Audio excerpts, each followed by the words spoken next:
Oke, halo semuanya. Kita balik lagi di video kali ini, di mana video kali ini gue mau membahas lagi materi tentang mikroekonomi, tentang pasar.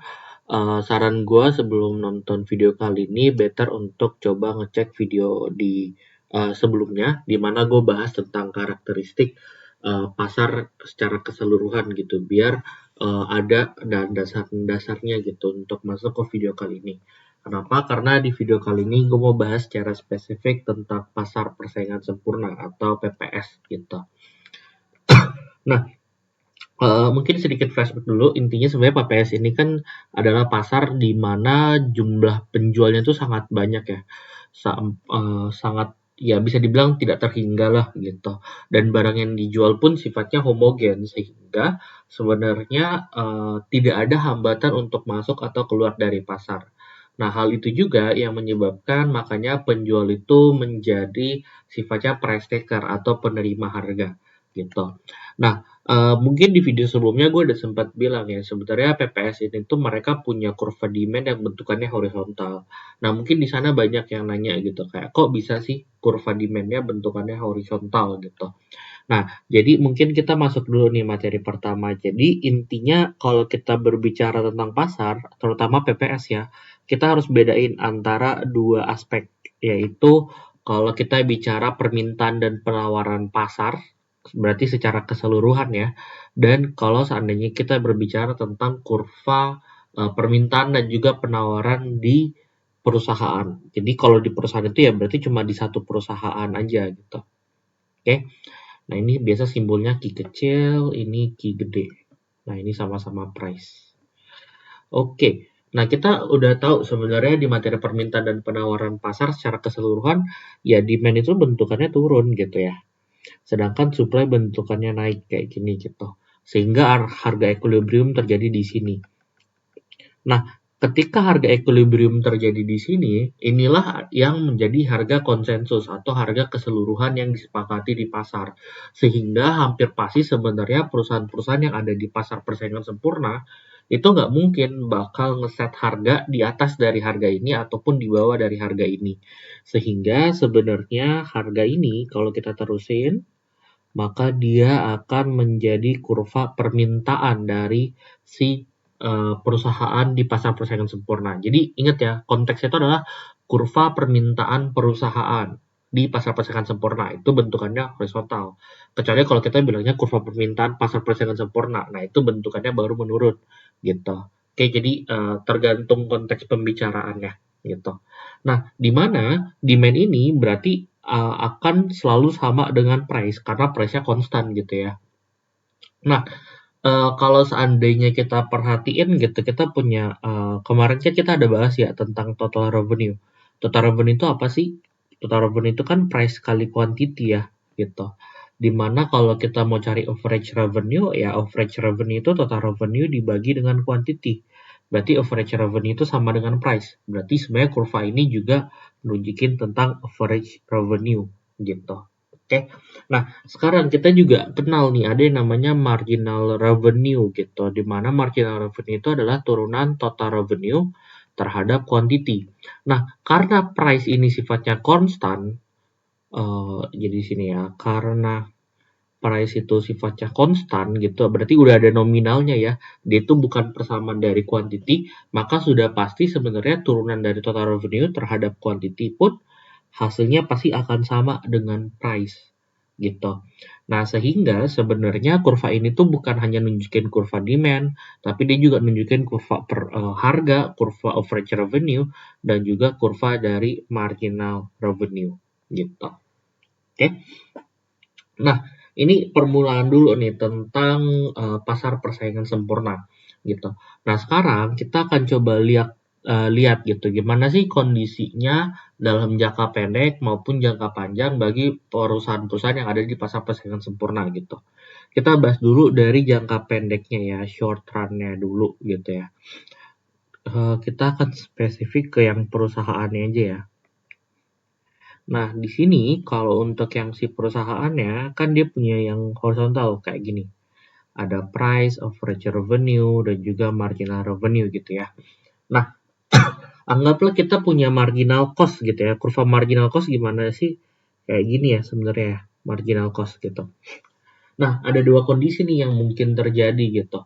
Kalau seandainya gitu. Kalau seandainya ternyata kurva average cost-nya bentukannya gini. Gitu ya. Nah, di mana sih sebenarnya si perusahaan ini akan berproduksi, berapa sih jumlah kuantiti yang akan diproduksi gitu. Nah, jawabannya sama kayak kemarin gitu di video sebelumnya. Perusahaan itu akan selalu punya asumsi mau memaksimumkan laba, sehingga mereka akan memproduksi di titik marginal cost sama dengan marginal revenue. Jadi di titik sini nih, gitu. Jadi inilah adalah besaran kuantiti yang akan diproduksi, gitu. Nah, ada apa aja sih informasi yang bisa kita dapetin lagi gitu. Nah, kalau kita perhatiin, tadi total revenue itu kan price kali quantity. Nah, price itu kan sebenarnya adalah jarak dari sini ke sini nih, ya kan? Sedangkan quantity itu jarak dari sini ke sini. Sehingga sebenarnya kalau price kali quantity ya sama aja kan sebenarnya dengan panjang kali lebar gitu. Sehingga sebenarnya total revenue itu akan sama dengan luas area ini nih, luas persegi yang ini. Oke? Nah, selanjutnya, ini kan total revenue-nya, terus total cost-nya gimana gitu. Nah, menariknya adalah kalau seandainya di Keystar ini, kita lihat nih ternyata average cost-nya di sini kan. Ini adalah level average cost. Berarti dari jarak sini sampai ke bawah, ini akan nunjukin si average cost-nya gitu ya. Sedangkan ini akan nunjukin kuantitinya yang diproduksi. Nah, kita juga tahu nih rumusnya bahwa total cost itu sebenarnya bisa aja kita carinya dengan average cost kali quantity. Sehingga sama juga panjang kali lebar, cuman bedanya dia itu di sini nih. Gitu. Sehingga area cost itu adalah yang ini gitu. Nah, jadi bisa kelihatan ya bahwa sebenarnya ada bagian dari total revenue yang dipakai untuk total cost. Sehingga kita bisa simpulkan sebenarnya bahwa area yang ini mungkin gue bikin jadi warna kuning ya. Di sini aja, ini area yang warna kuning. Itu bisa kita sebut sebagai area profit gitu. Atau kalau di kondisi ini kita sebutnya sebagai supernormal profit. Jadi kemungkinan pertama di jangka pendek adalah di pasar persaingan sempurna, si perusahaan itu bisa mendapatkan keuntungan sebesar daerah ini gitu. Nah, tapi apakah akan selalu dapat keuntungan? Jawabannya tidak, karena ada juga nih skenario di mana bisa saja sebenarnya justru si perusahaan itu tuh mengalami kerugian gitu. Jadi kayak contoh sama juga ini area price sama dengan average revenue sama dengan marginal revenue. Bedanya mungkin sedikit tips ya untuk teman-teman yang sedang mempersiapkan kompetisi sains nasional KSN atau untuk persiapan masuk perguruan tinggi. Itu cukup penting untuk belajar materi ini tuh bukan untuk dihafal, tapi lebih ke arah terus dibaca, sering-sering gambar kurva untuk bisa diingat-ingat juga gitu. Oke, balik ke topiknya. Tadi kan kita skenarionya di mana average cost itu kurvanya itu memang titik bawahnya itu emang ada di bawah dari kurva price gitu ya. Nah, tapi bisa jadi nih ketika average cost-nya ternyata di atas ini, nah kasusnya yang terjadi bisa jadi berbeda gitu. Di sini sama juga dia mau memaksimumkan keuntungan atau minimisasi kerugian ya, sama aja itu. Nah, berarti dia akan memproduksi juga di titik ini nih, di Keystar ini kan. Kondisi ketika MR-nya sama dengan MC gitu. Sehingga area ini pun juga sama. Ini adalah area dari total revenue. Oke. Nah, tapi ketika kita mau cari berapa sih total cost-nya gitu ya. Di titik quantity ini ternyata average cost-nya itu lebih tinggi daripada price. Sehingga ketika average cost ini dikali quantity, area yang dihasilkannya pun lebih besar. Gitu. Jadi kelihatan ya bahwa sebenarnya si total revenue itu nggak nutup dari cost-nya. Sehingga terjadilah kerugian. Kerugiannya sebesar berapa? Sebesar area ini nih, area selisihnya gitu. Oke, ini yang kuning, ini yang kita sebut sebagai loss gitu. Tapi ingat, karena ini memproduksinya di MR sama dengan MC, jadi udah pasti sebenarnya loss ini tuh yang loss paling minimum yang bisa dirasakan gitu. Oke. Jadi di jangka pendek kesimpulannya bisa dapat keuntungan, laba supernormal profit atau dapat kerugian loss gitu. Nah, terus di jangka panjangnya gimana gitu? Kalau di long run,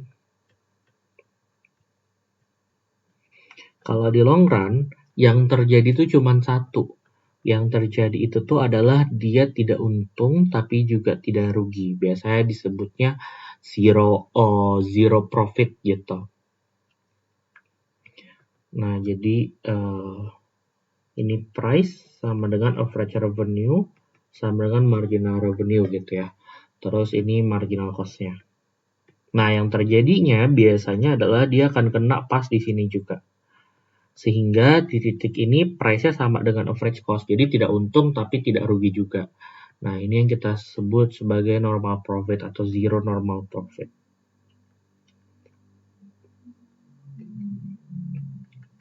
Nah, kenapa sih ini bisa terjadi gitu? Karena sebenarnya proses dari short run itu menuju ke long run biasanya akan terjadi penyesuaian di pasar. Jadi tadi kan kita udah lihat ya ada kondisi di mana perbedaan kurva pasar sama kurva di perusahaan ya. Sorry, ini kuantitinya gede. Ini perusahaan gitu. Jadi ini demand-nya, ini supply-nya gitu ya. Terus harga yang terbentuk di sini gitu ya. Sehingga jadilah kurvanya segini, ini demand 1 gitu ya. Ini marginal cost. Nah, anggap aja awalnya kondisinya dia dapat keuntungan ya. Jadi dia di sini dulu nih. Average cost gitu ya. Nah, ketika dia dapat supernormal profit, jangan lupa pasar persaingan sempurna itu sifatnya free entry and exit. Sehingga kalau seandainya di industri itu ada keuntungan, pasti perusahaan-perusahaan calon-calon perusahaan baru itu masuk juga nih, mau untuk dapat profit-profit ini juga. Sehingga dengan semakin banyaknya penjual, maka sebenarnya kurva supply itu akan bergeser ke kanan gitu. Nah, karena kurva supply menggeser ke kanan, maka otomatis harga turun dong gitu. Jadi dia akan menggerakkan kurva demand terus mengalami penurunan sampai akhirnya si average cost ini tuh kena di demand-nya gitu, dia kondisi long run gitu. Sama juga kebalikannya ketika dia mengalami kerugian, maka pasti akan ada nih beberapa perusahaan-perusahaan yang keluar dari pasar sehingga membuat harganya cenderung naik gitu. Sehingga kena deh gitu. Nah, mungkin ini kita bisa simulasiin ya. Jadi kan kondisinya kayak gini, ini price-nya di sini nih. Sehingga demand-nya di sini, ini D1 gitu. Terus ini marginal cost, anggaplah average cost-nya di sini ya, yang tadi ya. Ada kerugian gitu. Ketika ada kerugian, ada beberapa perusahaan-perusahaan yang mau keluar dari pasar. Sehingga yang terjadi apa? Yang terjadi adalah kurva supply-nya akan geser nih ke kanan. Ke kiri, sorry. Sehingga harga pun akan naik. Harga naik akan terus terjadi sampai akhirnya dia akan kena persis di average cost juga gitu. Nah, menariknya adalah di sini PPS ini tuh dalam jangka panjang walaupun dia dapat zero normal profit, tapi dalam kondisi ini juga dia akan berproduksi di kondisi AC minimum gitu. Oke, sehingga makanya PPS ini tuh punya salah satu keuntungan adalah dia itu pasarnya sifatnya efisien karena dalam jangka panjang bisa berproduksi di AC minimum gitu. Dan kalau kita lihat juga di sini kondisinya apapun kondisinya selalu ya price itu sama dengan MC gitu, nggak pernah nggak, karena price-nya juga sama dengan MR gitu. Karena memang di sini perusahaan-perusahaan yang ada di pasar persaingan sempurna itu nggak punya monopoly power gitu. Oke, nah dari tadi kan kita terus nyinggungnya tentang demand terus ya gitu. Mungkin ada yang mau nanya gitu kayak, Kak ini kurva supply-nya yang mana sih gitu. Nah kurva supply-nya sebenarnya bisa ketebak kok gitu. Jadi coba bayangin kalau seandainya kita punya kurva permintaan ya. Ada, sorry ya nggak apa-apa deh. Kurva permintaan dulu. Anggaplah kita di sini dulu ya. Kalau seandainya harganya di sini gitu ya, ini D1, kita punya marginal cost kayak gini. Nah, berarti di tingkat harga segini, perusahaan pasti akan mau memproduksi sebesar segini, ya kan? Nah, tapi kalau seandainya harganya berubah jadi segini, gitu, otomatis kita juga akan update dong, kita mau produksinya juga segini, dan seterusnya. Berarti sebenarnya secara tidak langsung, kita bisa lihat bahwa sebenarnya titik-titik dari seluruh marginal cost ini tuh adalah kurva penawaran, gitu. Jadi sebenarnya yang ini kalau kita hubungin ya jadilah namanya kurva penawaran. Jadi kurva penawaran pada pasar persaingan sempurna itu sebenarnya adalah kurva marginal cost gitu. Nah, tapi yang jadi pertanyaan adalah apakah keseluruhan kurva marginal cost yang jadi yang jadi kurva penawaran? Jawabannya tidak. Mungkin gue spoiler dikit ya. Jadi kurva penawaran di pasar, penawaran perusahaan yang ada di PPS itu tuh adalah kurva marginal cost dimulai dari AVC minimum. Nah, ini juga yang jadinya kita akan link ke salah satu materi terakhir juga di PPS, itu adalah tentang shutdown point gitu. Di mana shutdown point ini tuh adalah kondisi di mana harga yang terbentuk itu sudah sangat rendah, yang sampai sebenarnya ketika kita ngelakuin produksi, kerugiannya itu justru lebih besar daripada kita nggak ngelakuin produksi apa-apa gitu. Nah,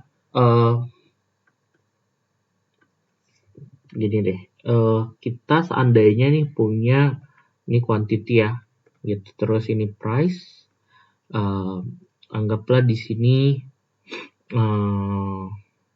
deh, di sini itu demand-nya.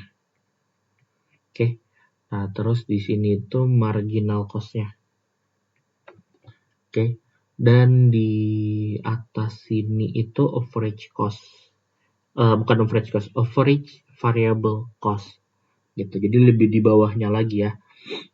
Nah, harusnya di kondisi kayak gini kita sepakat harusnya perusahaan itu tuh kalau mau minimisasi kerugian atau maksimisasi keuntungan, dia akan berproduksi di MC sama dengan MR, atau dalam kondisi ini berarti sama dengan D1. Sehingga dia akan memproduksi di sini Q1 gitu ya. Nah, price-nya di sini, tapi ternyata ketika dia produksi Q1, AVC-nya lebih tinggi daripada price, ya nggak? Nah, kalau kondisi ini terjadi, yang terjadi itu apa sih gitu? Nah, kita lihat dulu nih, price-nya lebih kecil dari AVC gitu. Kalau kedua sisi kita kali dengan quantity, price dikali quantity berarti jadinya apa nih? Total revenue kan? Sedangkan average variable cost kalau dikali quantity ya jadinya variable cost gitu ya. Average variable cost kali quantity ya jadi variable cost. Nah, jangan lupa total revenue itu tuh harus dikurangin dulu dengan fixed cost, baru dikurangin variable cost, baru kita dapat profit gitu ya. Jadi rumus profit kan total revenue kurang total cost. Total cost itu ada fixed cost dan variable cost. Di kondisi ini, total revenue untuk nutupin variable cost aja itu nggak mampu gitu ya. Berarti kita udah ada kerugian nih. Belum kita harus tanggung lagi kerugian dari fixed cost gitu ya. Berarti secara tidak langsung di sini tuh nunjukin apa?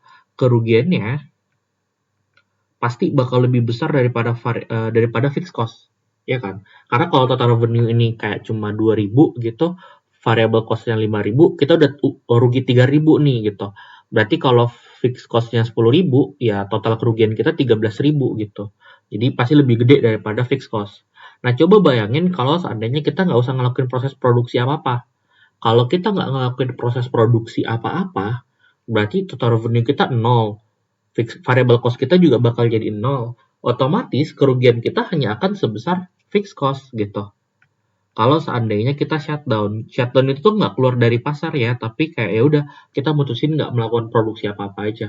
Nah, kalian lebih pilih mana sih? Dapat rugi lebih besar dari 10.000 atau ruginya sama dengan 10.000? Pasti maunya ruginya sesama dengan 10.000 aja gitu ya. Makanya di kondisi ini perusahaan itu tuh pasti sebaiknya akan shutdown, nggak akan ngelakuin proses produksi di Q1 ini, even atau walaupun MC ini sama dengan MR gitu. Makanya dibilanglah kurva penawaran itu sebenarnya adalah kurva marginal cost, tapi harus dimulai dari AVC minimum, atau dalam kondisi di sini adalah kondisi ketika price itu tuh minimal kena dulu deh gitu sama si AVC gitu. Makanya kurva penawaran itu akan ditunjukin sama yang bentar nih dulu, akan ditunjukin sama yang ini aja nih gitu. Oke. Nah, mungkin ini dulu untuk materi PPS. Kalau ada yang mau tanyain, boleh banget langsung di chat aja. Atau kalau misalnya ada beberapa saran juga boleh langsung kasih masukan aja ya. Thank you for watching. See you on the next video. Ya.